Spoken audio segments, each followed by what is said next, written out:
This tree crashed on a car. You can still see parts of that car scattered across Colony Road. Tree bark, branches, leaves scattered across 4 entire lanes of traffic out here. This thing is blanketing it. Sandbags just covering the front door here at Wrightsville Beach, and right here, boards on the windows. But yeah, you can see the wind is just kind of taking over right now. A few minutes ago, I saw a fence that got blown nearly down right over there. This looks like a jungle because of Hurricane Florence. Just outside of downtown Wilmington, we got a number of trees that are just blanketing this entire street. Some of them have hit houses. This is a sign for a Family Dollar right here off Market and 10th Street in Wilmington. That's where the sign used to be. I'm going to take my boot off and show you. That's all the water that filled up there in about the last 15 or 20 minutes. This tree lifted up the sidewalk when it crashed down here in downtown Wilmington from Hurricane Florence. People broke into this store. You can see the smashed glass. That was not from storm damage. That was from this store being shut down and people trying to take advantage of a situation, coming in here and looting away with as much as they can. This might look like I'm standing in the middle of a river with water nearly up to my knees, a steady current rolling in, but you can see over here, this is the entrance ramp to I-40 West here off Gordon Road, just outside of Wilmington. Yeah, well, we actually left Wilmington. We're just a few miles out in the Scotts Hill neighborhood, and again, looks like I'm standing in a river, but this is a road connecting a number of neighborhoods. But we do know that 2 people have passed away from this active shooter situation here on UNC Charlotte's campus. We begin our hour-long coverage with Fox 46's David Sentendrey, who was in a lockdown with students for hours on campus. David.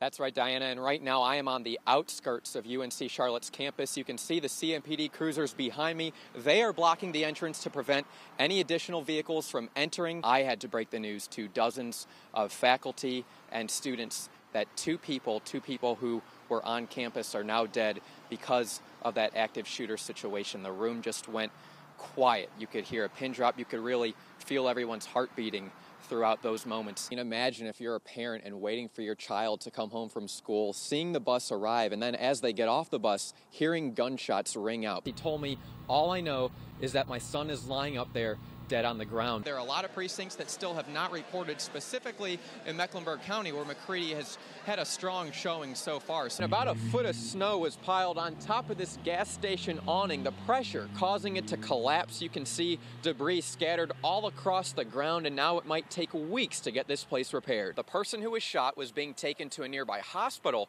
and one witness tells me they were speeding down the road on way to the hospital when they crashed into this pole. This police report shows Hoffman's daughter was charged with misdemeanor possession of marijuana, but again, she swears it's just CBD, similar to the kind sold in this bag. It's also sold in pre-rolled joints that people are able to smoke, and again, all of this is legal. Car break-ins are becoming far too common for people living here in the Monteith Place neighborhood, and now that a car has also been stolen, residents are starting to wonder what could happen next. We would like to talk to you about what's happening at these apartments. Are you a slumlord? Lake Arbor Apartments. A Fox 46 investigation uncovered disturbing living conditions. Somebody's not doing their job. Mold, roaches, electrical issues. So what am I supposed to do now? Why do you feel the need to hide your face? Due to retaliation. I don't want you to video on me. Hey, it doesn't matter what you want. I would go in an apartment, open the door, and there's roaches falling on me. Now we're seeing roaches covered in mold. Children are getting sick. I'm gonna try to clean this crap out so my toilet will at least flush. It's getting messy. I'm sick and tired of being sick and tired. And it's not over yet. Local government should have the ability to address a slumlord. Sir, are you a slumlord? Getting results for the people of Lake Arbor Apartments. Don't miss a day of our continuing coverage. Fox 46 News at 10 on WJZY. Excuse me, sir. Yeah. My name's David Sentendrey. I'd like to talk to you about Lake Arbor Apartments. I have nothing. I can't. No comment, please. Well, we'd like to talk to you about these horrible living conditions that No people... comment. Are you okay with how people are living? The city is inspecting. You can slam a door, but it's tough to drive away. Are you a slumlord? When it's rush hour traffic. Sir, are you a slumlord? This is who, according to multiple witnesses, introduced himself as the owner of Lake Arbor Apartments. They wouldn't even let me close to him to ask him a question. Residents want to know why their living conditions are unlivable. Duke Energy shut one building down because of electrical issues, and the post office isn't delivering mail because the boxes are too messed up. But I'm gonna try to clean this crap out so my toilet will at least flush. There's raw sewage, water leaks. Tenants say mold is making them sick.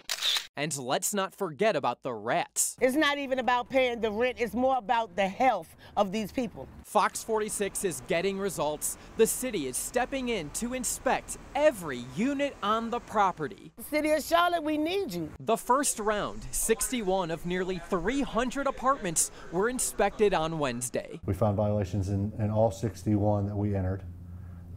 Seriously, so every unit? Every unit and I would expect that that's normal. Code enforcement says violations might be common, but admits Lake Arbor isn't fixing issues that have already been reported. That's why management is facing criminal charges. It's difficult for tenants to make sense of all of this. You can't. I can't. Records show Robert Wolf, based in Brooklyn, New York, is the owner of Lake Arbor Dean TIC LLC. That's the official business name, but remember, Fox 46 uncovered their license was revoked by the Secretary of State's office in 2015, yet they're still signing leases and checks under that name. It's a disgrace. The North Carolina Attorney General's office is looking into what happened while Wolf has refiled for a license. A little bit mysterious, out-of-state owners. But code enforcement says multiple people are involved in ownership. Still, they've had no contact with any of them. What does that say to you? Coward. Code enforcement says it was told an owner is in town for this inspection. He's just like running and hiding. Fox 46 tried to find him at the apartments throughout the week, but security called police and tried to get us for trespassing. Police told us we're allowed at apartments we're invited to, but not at the leasing office. I don't want you videoing me down here. Hey, it doesn't matter what you want. So here we are. Security is watching our every move, standing next to our car just in case we slip up. Well, while they were spending their time watching me, they had no idea that Fox 46 photographer Brian Christensen was camped out in the woods near the leasing office. He waited for several hours until the man who's telling people he's an owner came outside to his rental car. That's when we followed him 5 miles to a hotel in Uptown, all in an effort to get answers for the ones living in these disgusting conditions. Excuse me, sir. Yeah. My name's David Sentendrey. I'd like to talk to you about Lake Arbor Apartments. I have nothing. I can't. No comment, please. Well, we'd like to talk to you about these horrible living conditions that No people... comment. Are you okay with how people are living? The city is inspecting. Can I give you my card, sir? We demand some answers for these people. Your gas cap is open.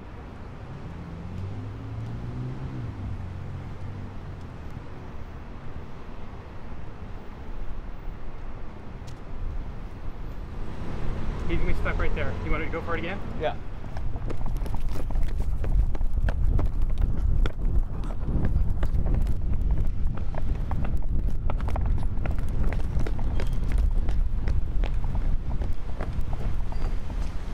Sir, we would like to talk to you about what's happening at these apartments. Are you okay with how people are living?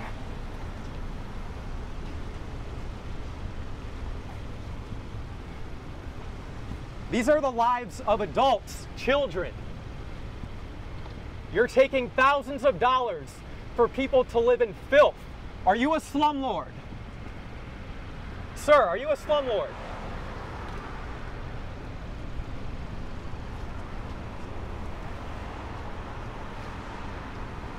Children are getting sick. Senior citizens have nowhere else to go. You're taking thousands of dollars for people to live in filth. Are you a slumlord? Traffic's moving.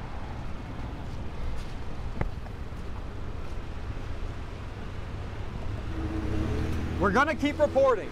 Reporting on Lake Arbor Apartments, David Sentendrey, Fox 46, Charlotte. It's difficult to see from the outside looking in, but there's something troubling Carolyn Harris and her family.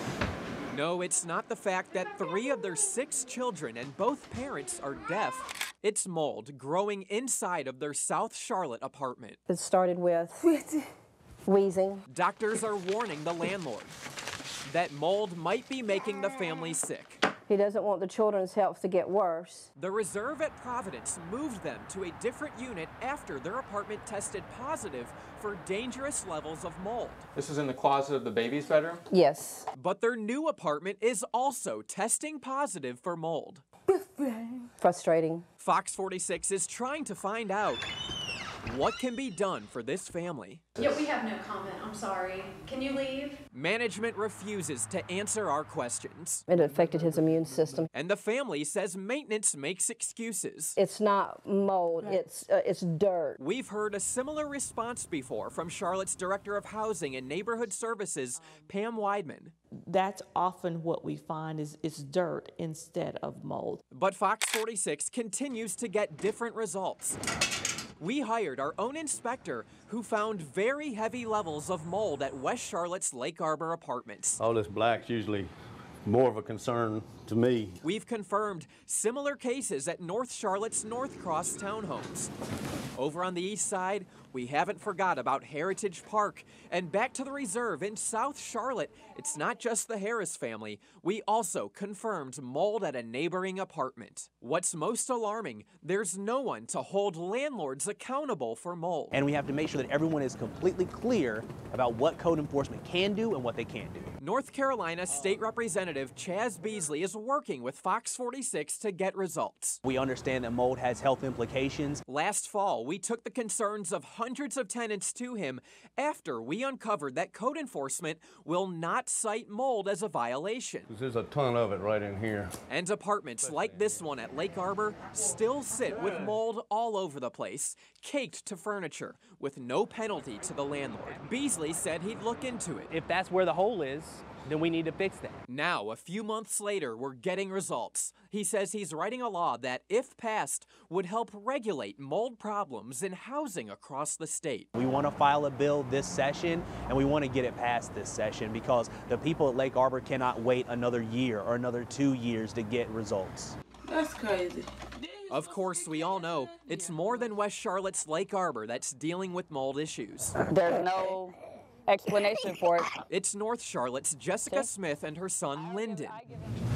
It's the East Side Cesar Salgado. She's really so scared. And South Side, it's Harris and her fiance Daniel taking care of their 6 children, Jaheim, Josiah, Jordan, Jacoby, Jalen, and Jaden. He said he's proud. He's proud to be deaf. A majority in this family might be hearing impaired. He said that's the way God made him, so he's fine. But when it comes to understanding living with mold can be toxic, it's crystal clear. Yeah, I know. This is so ridiculous. We need an investigation. Wow, sounds serious. Union County Sheriff's deputies escorting parents out of Union Day Charter School's public board meeting. Fox 46 was there Thursday evening, a camera rolling. The parents, however, were told they could not record, but that's illegal, and we'll get back to that. I outlined the rules. Union Day's board chair, Aaron Kirkpatrick, called authorities after parents tried to discuss school issues that were not on the meeting agenda. We're not able to get on the agenda, and that's the problem. But parents say they've been getting the runaround. They don't want her on the property. But under what grounds?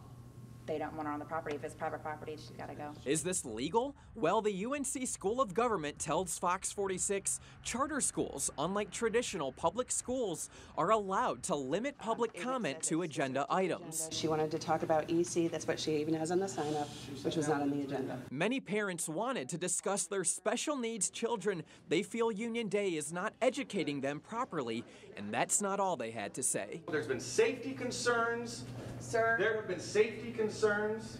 Sir. We've addressed them numerous times, and you won't ever hear it. That's the problem. If Fox 46 wasn't here, this wouldn't be caught on camera. Cell phones are to be off.